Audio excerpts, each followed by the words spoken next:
ግን ኢየሱስ ለመውረድ ተገደደ። በማን? በእኛ ፍቅር። አብ እኮ አይደለም በግድ ካለርክ ነው በትጋወጣው ሲወር ያለውን ሁሉ መፍቱ ትእዛዙ ሁሉን ነገር ትቶ ሰጥቶ አስቀምጦ ወንበሩን ለቆ አሁን ኢትዮጵያ የተተራመሰችው ያለች ለወንበር ነው። ኢየሱስ ግን ዙፋኑን ለቆ መጣ ወደዚህ። አሁን ስሙኝ በደንብ አድርጋችሁ። ኢየሱስ በገዦች ግቢ ሲገባ የገባ ያለው አምላክ አይደለም፣ ኃጢአት ነው። በደንብ አድርጋችሁ ስሙ። ኢየሱስ በአካል ወደዚህ ምድር መጣ። ወደ ገዦች እጅ ሲገባ ኃጢአት ነው የሆነው። ሰው ነው አይደለም የገባው፣ ኃጢአቱ ነው የገባው። ይኸውላችሁ ሲገባ ያገኘው ሁሉ እጅ በሱ ላይ ያሳርፋል። ኢየሱስን ያገኘው መምታት ያገኘው ሁሉ በጥፊ መታት። አገሬ ያዩት ንጉሥ ይላሉ።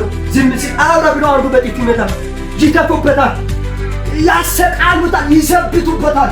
በኢየሱስ ላይ አይኑን አስሮ ግጥም አድርገው አስሮ በጥፊ አንደኛው ሲመታ አንደኛው ሲተፋበት ነቢይ አይደለ እንዴ ማነው በጥፊ አንተን መታው ብለው እርስ በርስ ተንቢስት ይላሉ። መሐላ አስቀምጦ ኢየሱስ ይላችሁ።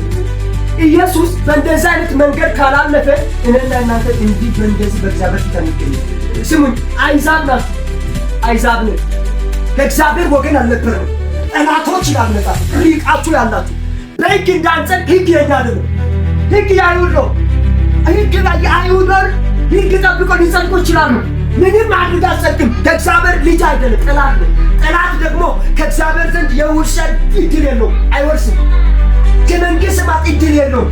እንደዚህ አይነት ሰዎች ከጌታ ጋር እንድታረቁ ኢየሱስ በእንደዚህ አይነት መንገድ ነው ማለት ነው።